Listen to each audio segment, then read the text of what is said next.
Welcome, everyone. Great to see you all. Today's session is a part of my Episcopal Identity 101 series that we've been doing.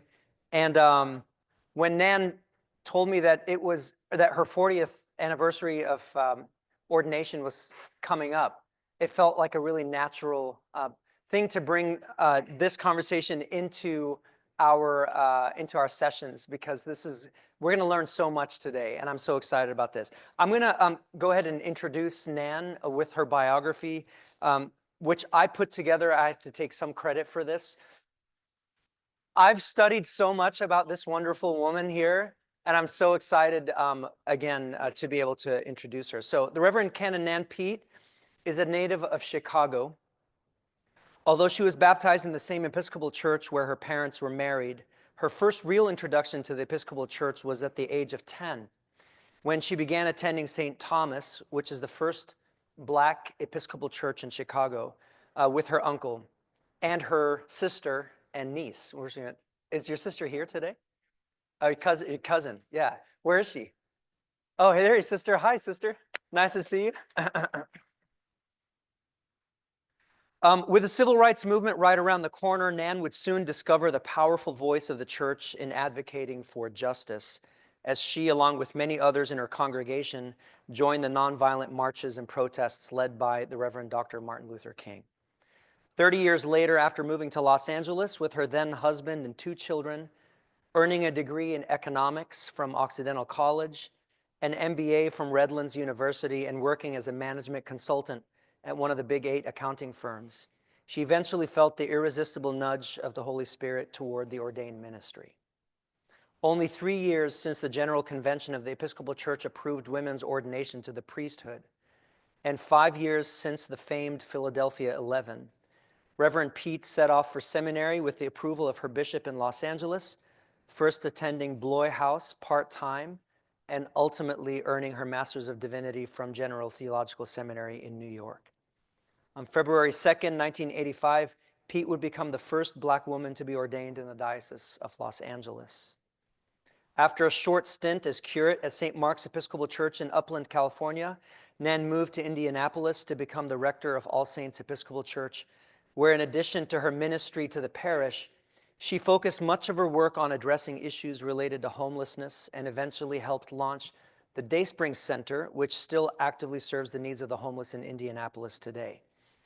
In 1989, Nan accepted the invitation to move to the Diocese of Atlanta to become the canon to the ordinary, where she says she met my dad, right, in Atlanta in 1990.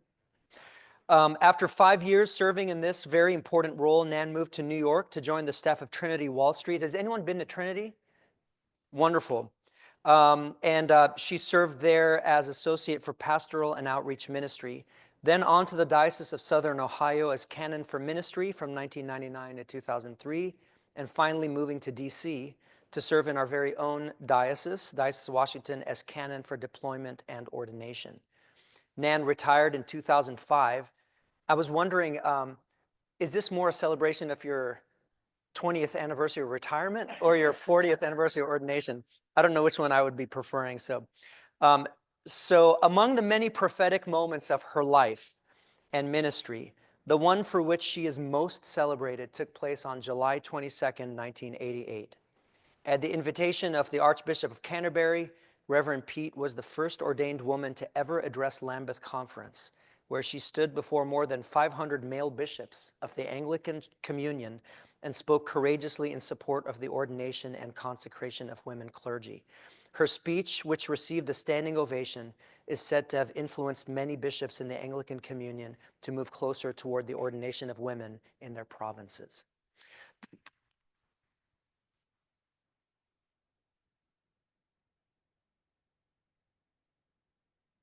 Not only are we fortunate to have Nan among us as a fellow parishioner here at St. John's since about 2009 or 2008 or 18 or 19, I believe. Is that when you came here? Anyway, maybe before that. That's maybe asking too much of you to remember. But especially today on her 40th anniversary of ordination, which is actually last Sunday, I believe, right? The second, to the priesthood, we're blessed to have her share with us her own experience on the front line, lines of some of the most important moments in the life of the Episcopal Church over the last half century. Please join me again in giving a very warm welcome to the Reverend Canon Nan.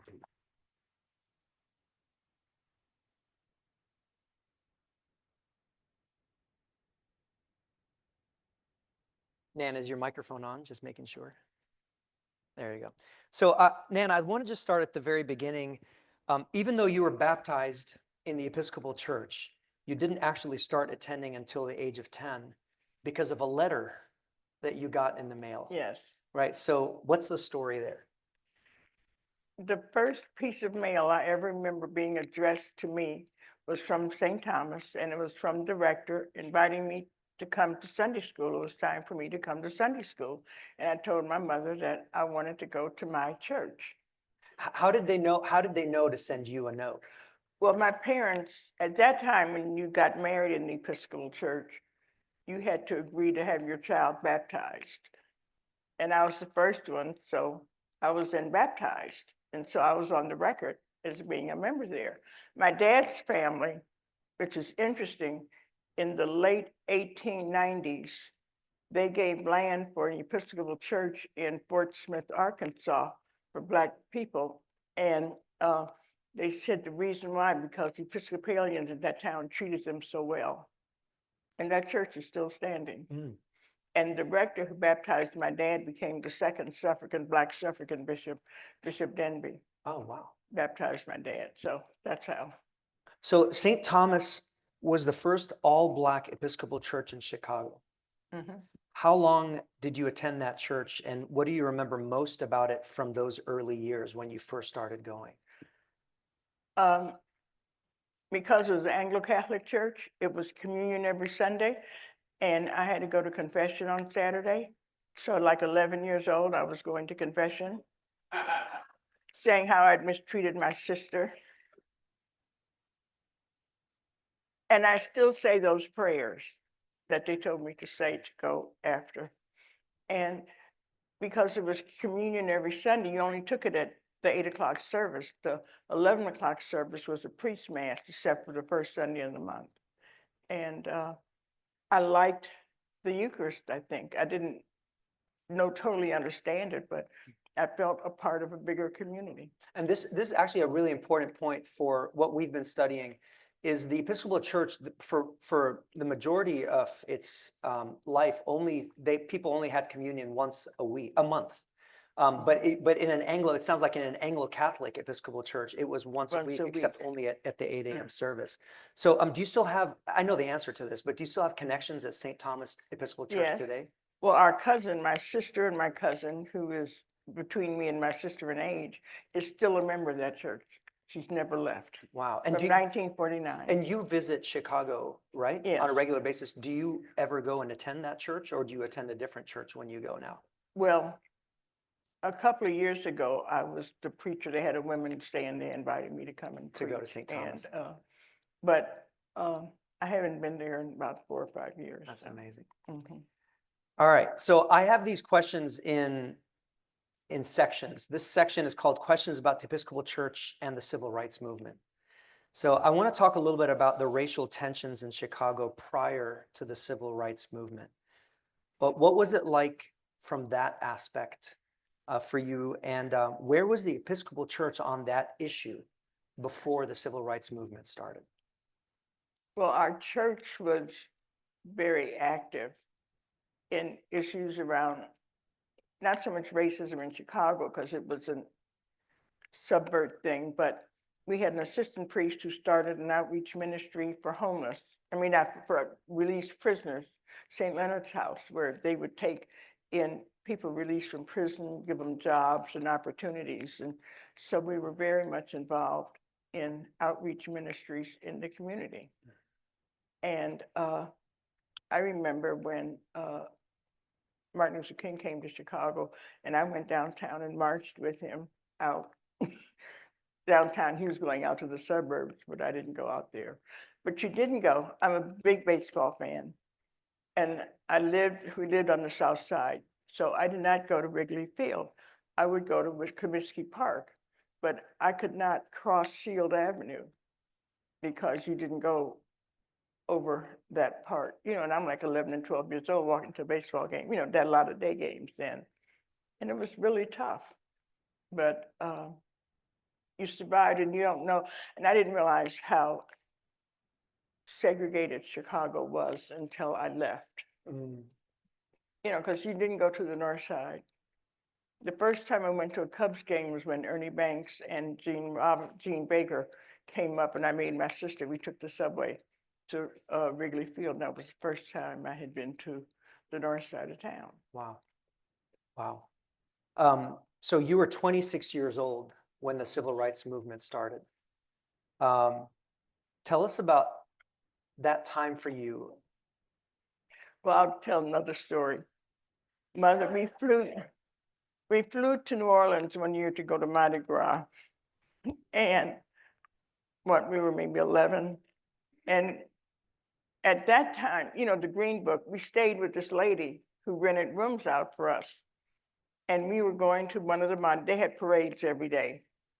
And we were on the bus and it had the sign that said colored sit from here back. Now I'm like 11 or 12. I took it and put it behind the conductor. And made my sister sit with me. And the lady went to the back of the bus. No one sat behind us. Wow. And when I got off, she took her finger and said, "Don't you ever do that again. You don't know how much trouble you could get me into." That's an amazing That was story. before Rosa Parks. That was before Rosa Parks. That's amazing. Wow.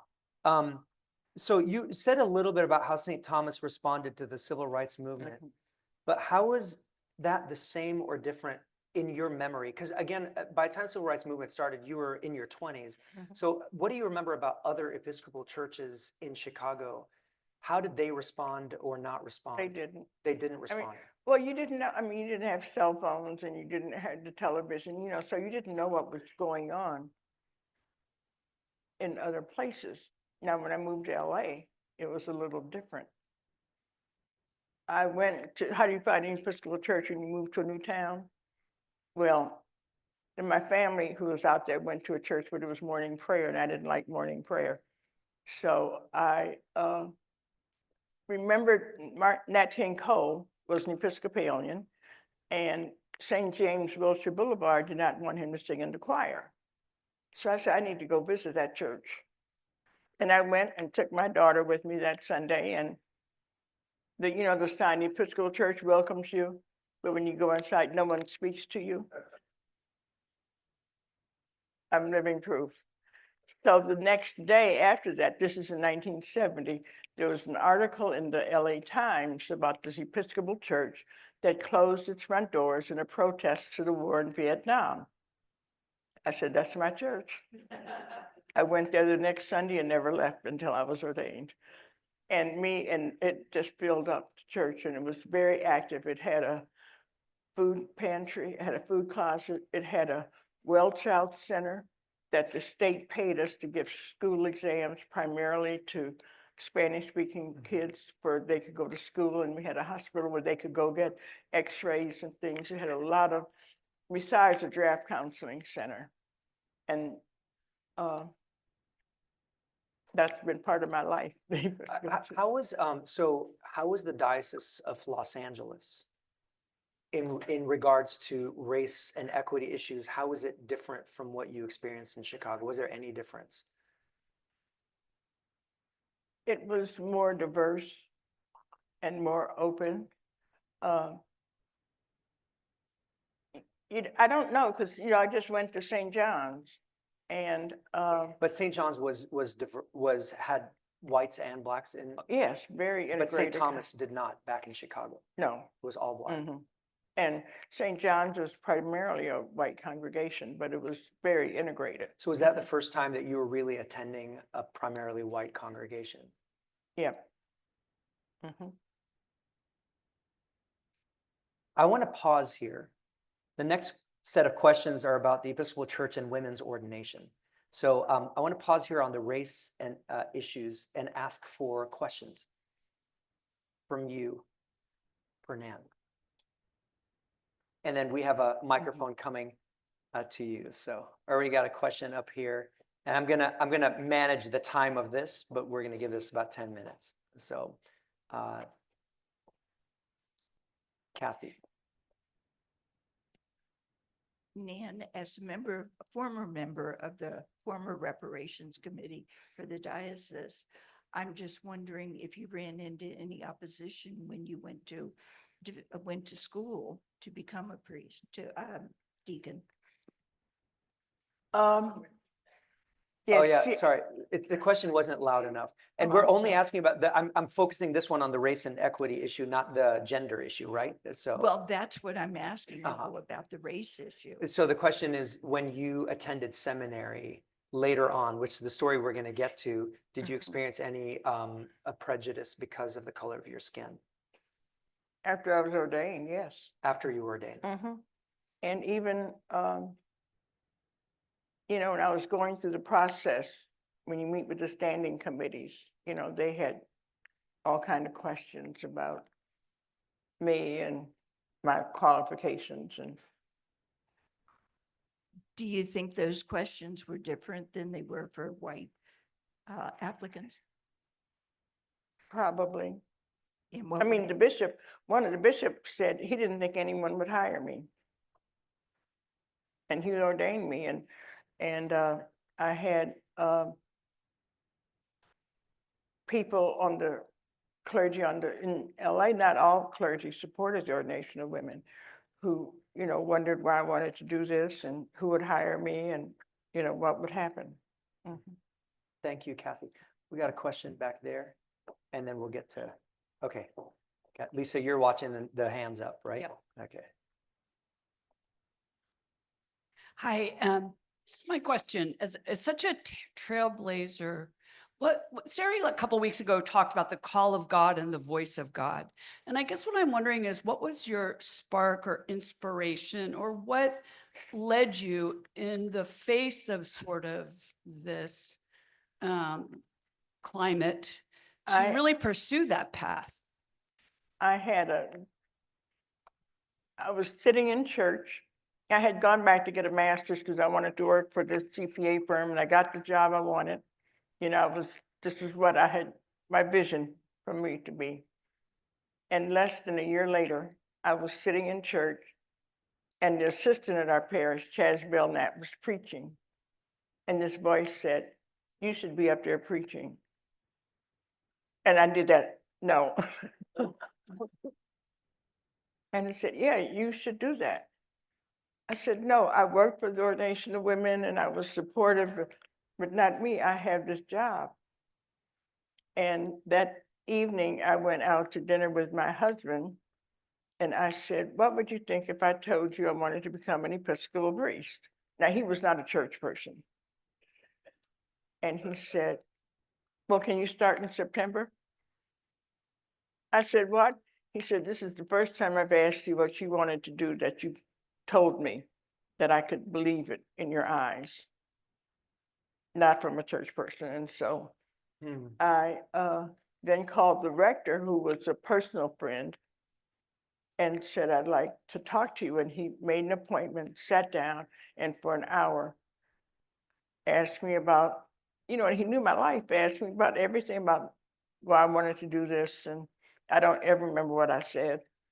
And he got on the phone and called the bishop and said, "I have someone who I want to sponsor for ordination." Bill Purcell was the Yeah, rector. oh yeah. We're gonna hear more about this story in a little bit. That's wonderful. Thank you. Yep, Laura. Good morning. Thank you for being here. As someone who worked in the civil rights movement in the 60s and, you know, walked with Dr. King, what is your advice for us today when we see the, you know, demonization of DEI programs, the federal government, you know, federal workers feel hunted down if they ever worked on diversity and inclusion issues, you know, with companies starting to just kind of fall in line. What is your advice to us today? To how do we fight back and not lose hope? I mean, I think part of it is, one, keep the faith. I mean, you have to, you can't give in. we have to work collectively. Our voices need to be heard, even in small ways, where you work with your friends or colleagues or conversations with people, you know, to let people know how you feel and to talk about our faith. I mean, our faith means something. I mean, you know, what does it mean if we don't walk the walk and talk the talk? So we have to speak up. Nan, one thing that you said that ties into this in your sermon this morning, which some of you have not had the opportunity to hear yet, but you talked about the importance of not thinking of, like, if I can't change the whole thing, I may as well not even start. And you said, like, just bloom. I think you said bloom where you're planted. Yeah. And just if you're faithful with just your circles, what you're doing, that does make an impact, even if you can't see how it translates into changing the entire system. True. You said it. That's Yeah. why it's true. Okay, let's take a couple more questions on this. Go ahead. Well, I've always been a fan, but now that I know you went to Occidental College, I'm even more of a fan. But I'm curious about your experience at Occidental College and when you were there, and did it have an influence on your faith journey?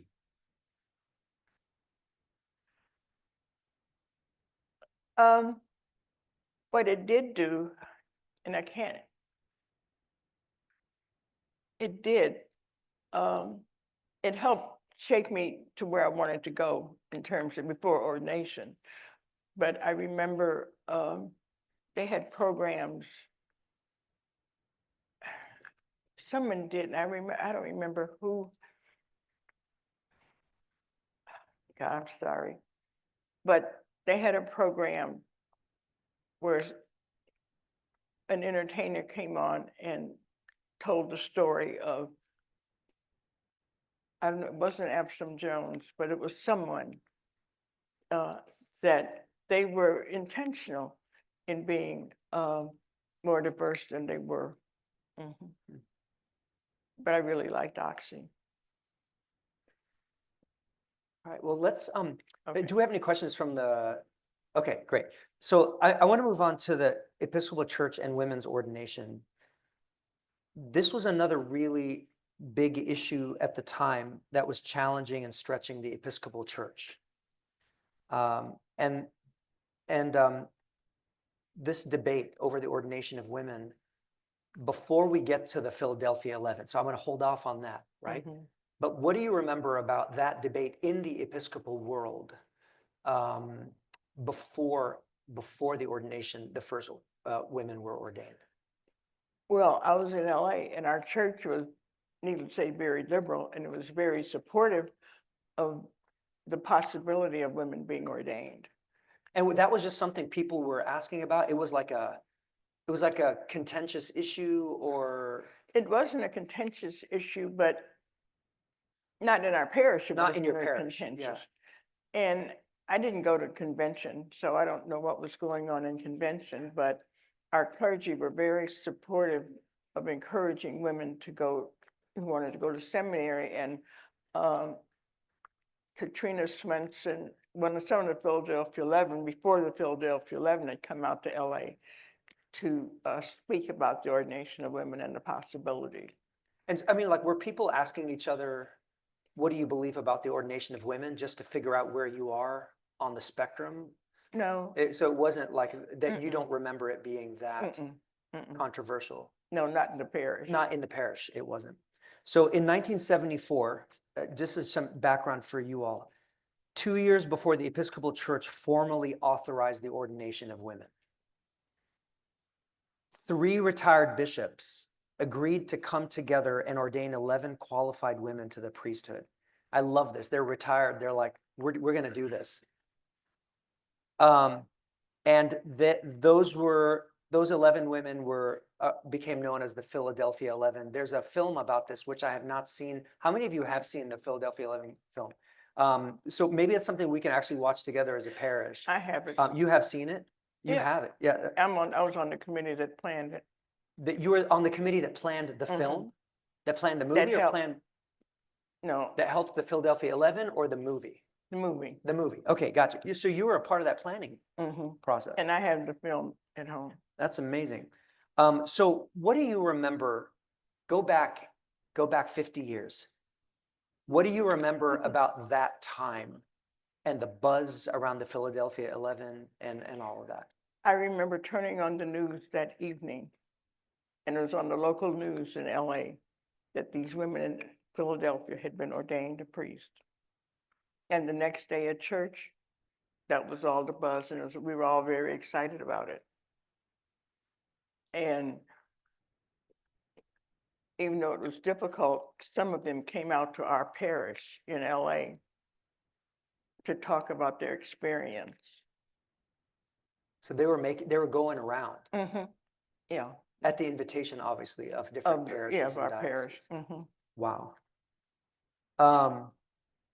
2 years later, after the Philadelphia 11 in 1976, the General Convention of the Episcopal Church would vote formally to approve the ordination of women to the priesthood.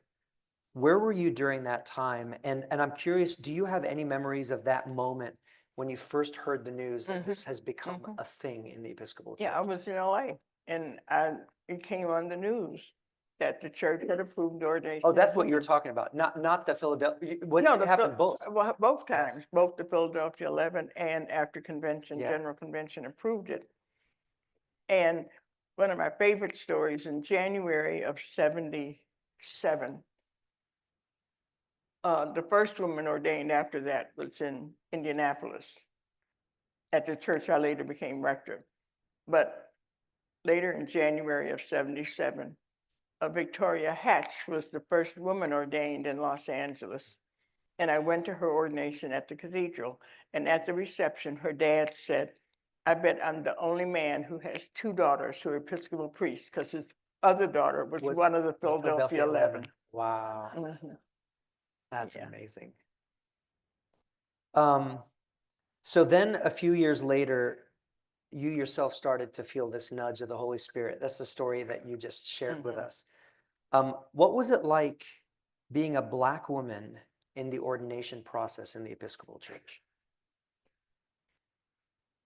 Because how many, by that point, how many I Black was women? the 11th. You were the 11th Black woman ordained, right? In the entire Episcopal Church. So that's not many. So No. what was it like going through the process? The majority of the people in seminary were men. The majority of, if there were women, were white. So what was it like being a Black woman in that process? Well, I had two good friends who were in the process. Barbara Harris, the other thing, let me go back. In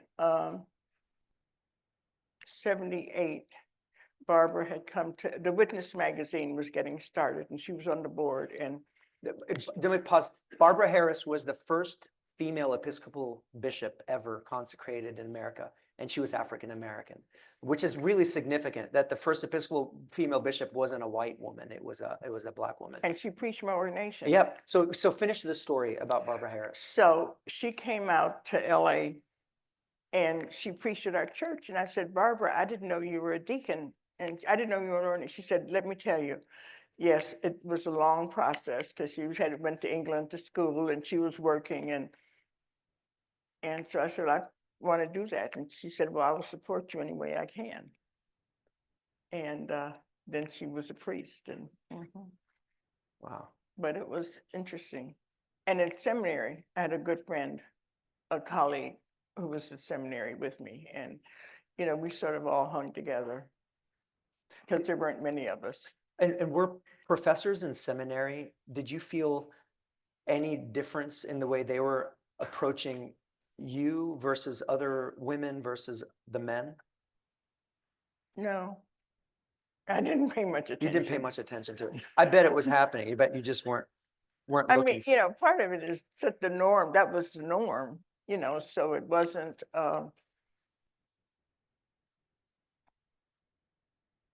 you know, it didn't feel any different from anything else I was doing from when I'd worked for an accounting firm, you know, and.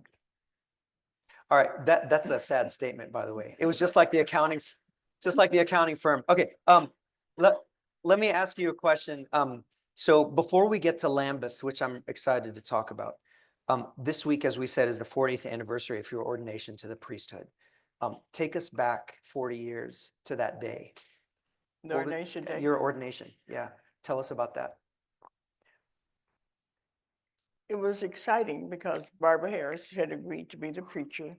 We had been to a memorial service for Pauli Murray, and we were on the train going back to New York. at People the might time. not know who Pauli Murray was. Pauli Murray was the first Black woman ordained, and she was a lawyer. She was good friends with Eleanor Roosevelt and had a really interesting life.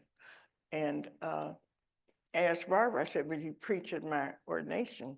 And she said, well, how do you know? I said, I get to choose my preacher, you know, and it'll be okay. And so she said, fine. And Gail Harris, who was a priest, who's now a bishop in Virginia, came, and Sandy Wilson, and, you know, a lot of my friends came.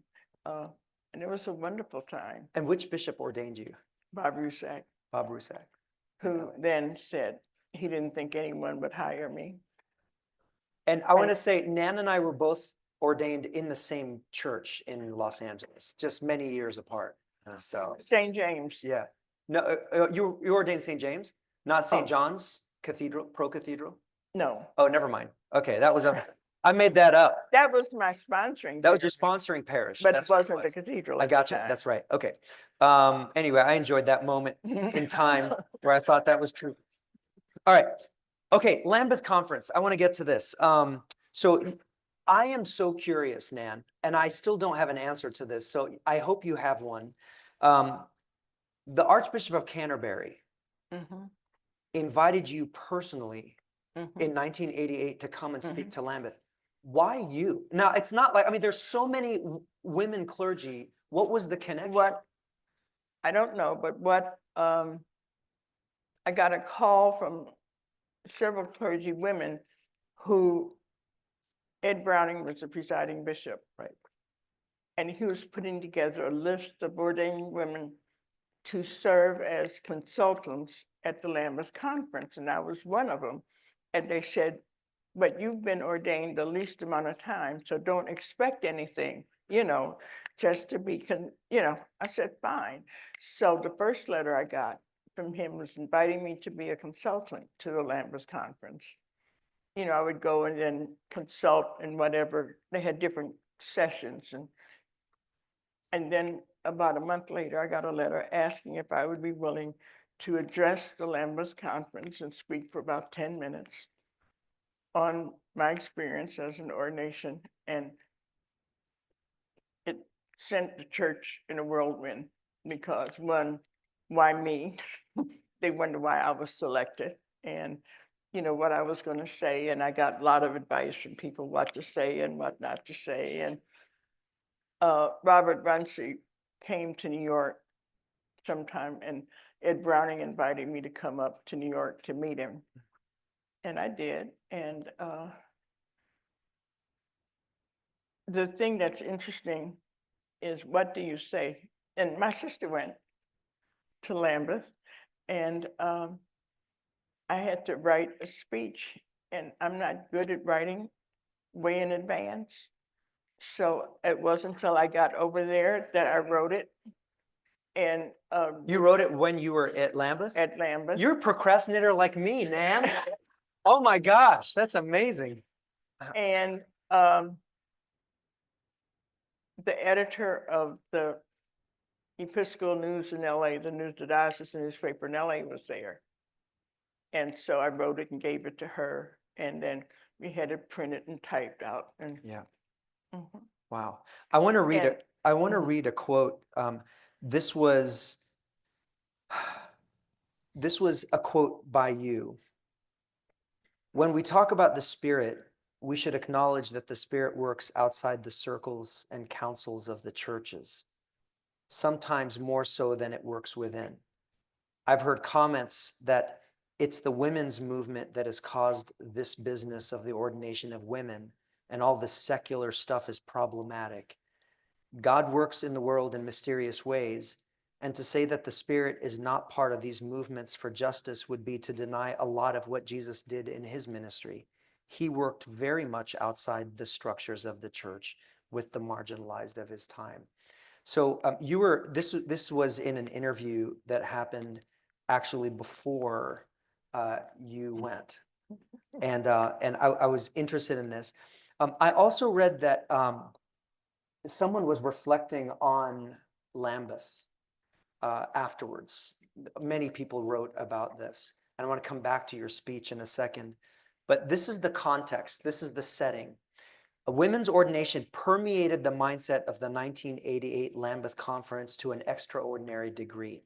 Though the bishops wanted to talk about other issues, the international press's focus on the question of women as priests and bishops pushed all problems, racism, economic exploitation, environmental despoliation, political tyranny, it pushed all of these problems to secondary status. So this 1988, which I think I mentioned, my dad was there for that 1988 Lambeth Conference. This was the buzz. Everyone is talking about the women's ordination. And there are 4 people who get up and give speeches.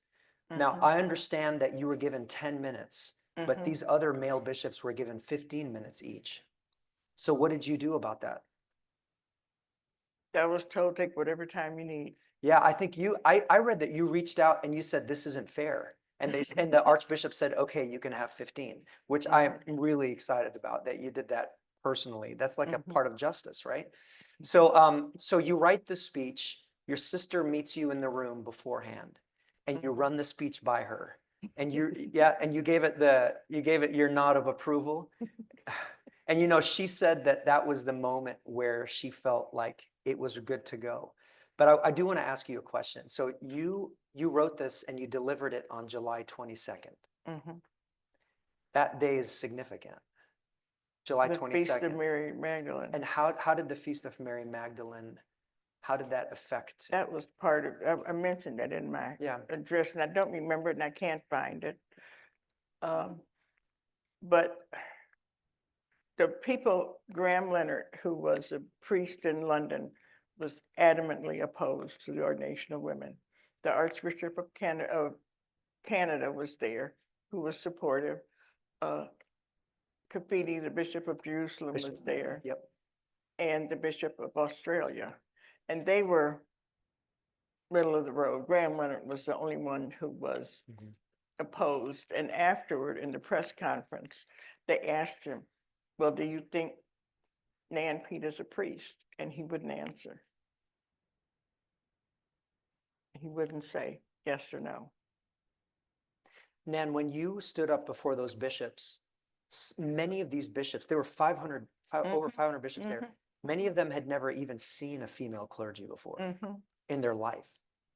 How was that for you standing there and giving this speech? Where did your courage come from? God. It had to come from the Spirit, you know. I remember, but I'll tell you, Desmond Tutu was sitting in the front row, who I knew and I had known before he was Archbishop. And at lunch, before we spoke, before the speech, I was eating with Herb Donovan, several other bishops, and Bishop Walker came by, who is the bishop here in DC. And he said, he didn't see me, and he said, I'm looking for Nan. And he said, I said, oh, here I am. He said, I feel like the father of the bride. I'm so excited. Because what had happened, Ed Browning had given a copy of my speech to Herb Donovan and Bishop Walker, and they had all read it. And so they were all excited and very supportive. So I had a groundwell of support going in, you know. And Desmond Tutu was the first one to stand up and applaud when it was over.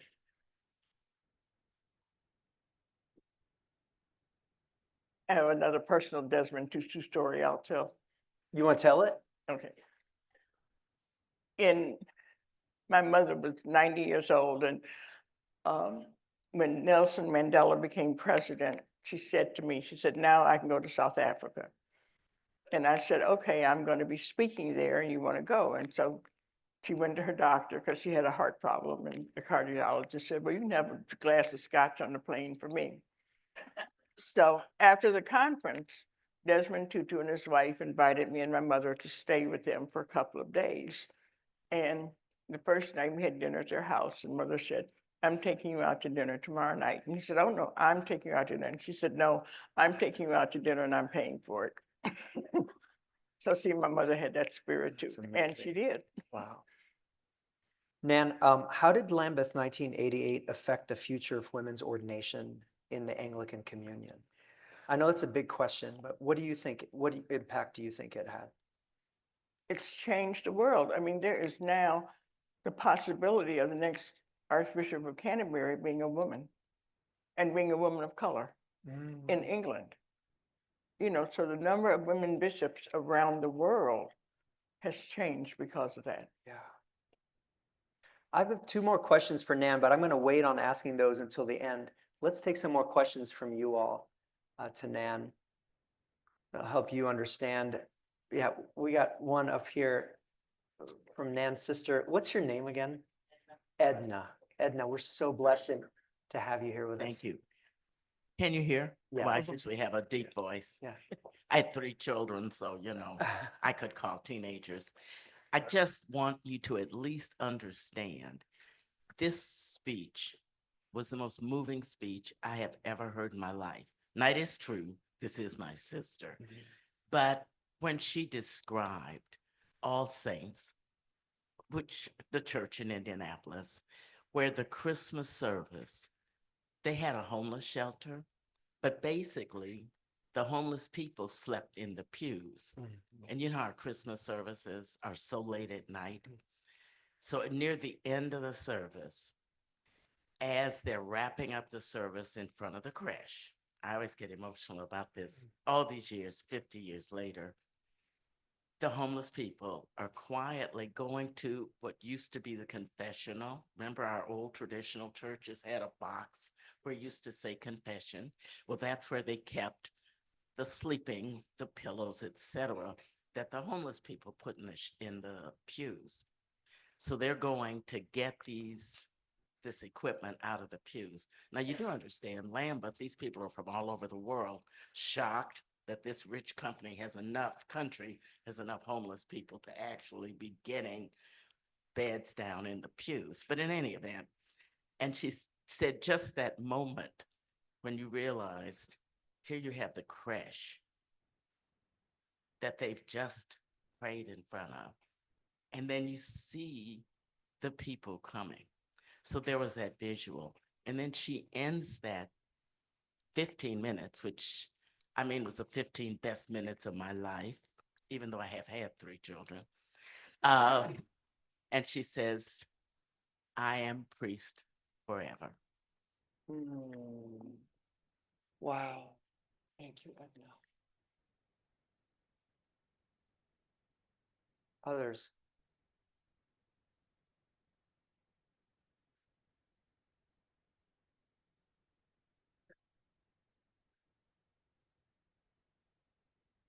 Thank you so much for being with us and sharing your experience with us.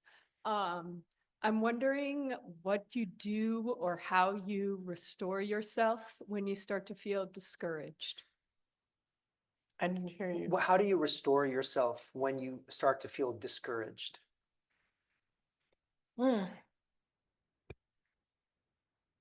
It's why I go to church.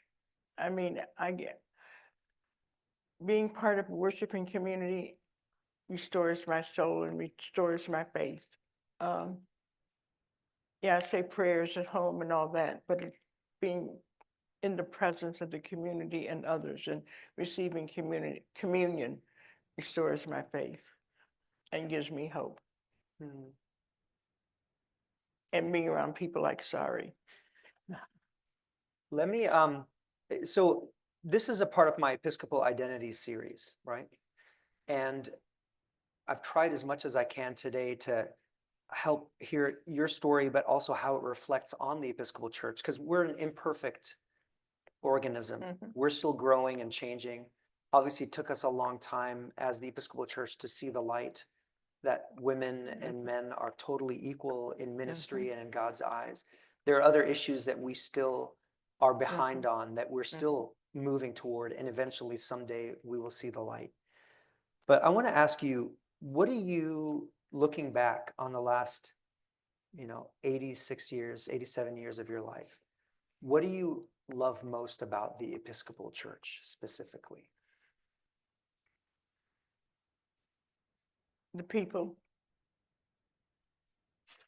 that I've met, communion. I mean, that's really important to me, but it's the faith of the people and the hope that the community gives me that we can be better and will be better. And when you look to the future, past you and me and everyone here, what do you hope for the Episcopal Church?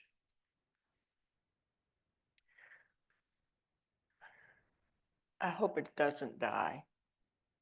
I mean, I really hope that we can be strong enough and courageous enough to keep it going, to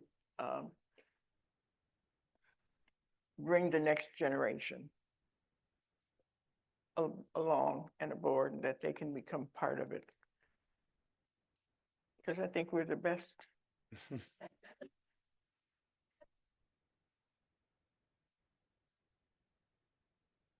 What do you guys want to ask Nan? Earl, and then Christine. Actually, let's start with Christine since you're already back there. Thank you. So I'm just really surprised by your comment, hoping that the Episcopal Church doesn't die. Can you explain that a little bit for me? I didn't understand that because it is such a wonderful communion, and I didn't even really think that it could possibly die. Because our congregations aren't growing. Some are, but the majority are not growing. And where's the next generation or the current generation? Where are they going to come from? And what are we doing to reach out to get that next generation? And this is a big phenomenon with mainline denominations. Actually, we're all shrinking, and then these like generations that are coming are less and less interested in organized religion. So St. John's might feel like it's thriving, but the majority of Episcopal churches that you go to have less than 50 people in them. So, Earl. Two-part question, but with a thank you to begin with. Thank you for being here. Thank you for being part of our congregation. Thank you for inspiring us with your life and what you're doing today. Why did you choose St. John's in whatever year it was? And perhaps even more importantly, what are your hopes for St. John's for the future? Well, I chose St. John's because of the rector. Well, first of all, I can walk here from home, so That's more important. Yes. I don't walk anymore, but anyway, I used to walk. But I stay because of the community, the outreach, the op shop you have, the things that you do, the ministry that goes on here that shows the love that you have for each other and for the community outside. But also him, you know. Thank you. The second part is, do you have a hope for St. John's as to what we should become or continue to do, but even better? No, I think what you're doing is fine, just to continue to do it and to continue to be passionate about what you do and not become complacent and do it just because we've always done it, but because it's a mission and what we're called to do. Let me take one more. Izzy, go ahead. Thank you so much for being here. My question is, there's a lot of people who I feel are my peers or my age who are kind of almost scared to come to church, to come to religion, because they see so much hate on TV or in the media or in the news that people are trying to use Christianity and religion to justify. What would you say to those people in terms of religion? That's hard. Encourage them to come to St. John's. Just To- to come to religion at all or to church? Hmm? Just to come to church at all or to religion or to God? Yeah, but to come to a place where they know they're going to be loved and supported. That's why I say St. John's, because some churches that, I read about, they don't love their neighbor or their enemy. And we do both. There is there's an interview on the internet with you years ago. And my memory now is better than yours on something that you said. But this is a really, I thought, really powerful interview. It wasn't long after Lambeth. And you were reflecting back on it.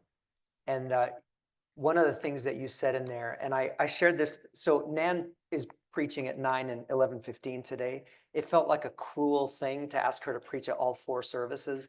So I preached at 8 and I'm going to preach at 5. But this is a story that I shared this morning about you from that interview. Is the interviewee was asking you about your speech that you were going to give at Lambeth. And I mentioned a second ago, July 22nd, because in this, it was a significant thing for you in this interview where you said that when you realized kind of you were anxious about this experience of going and speaking to all these bishops many of whom are intolerant of even the idea of a woman speaking to them in this way. But you said that when you realized that July 22nd is the feast of Mary Magdalene, and you remembered the story that you were recalling the story in the Bible that Jesus appeared to Mary Magdalene first. And she then, after the resurrection, she then went and bore witness to all the apostles that gave you strength, that you felt God was saying to you, I am giving you this message and you're going to go share it to all these, all these bishops out there.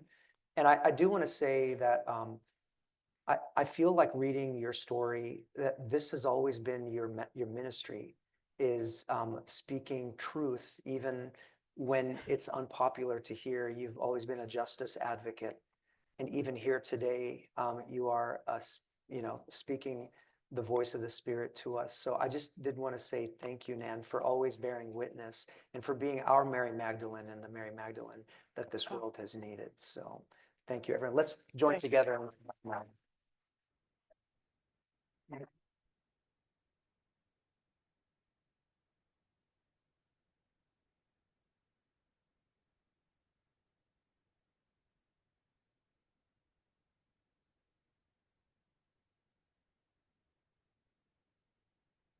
Friends, Nan has about 5 to 7 minutes before I have to take her and get her robed for the service. So if you want to come up and give her a hug and say thank you in person, please feel free to do that. Thank you, everyone, for coming.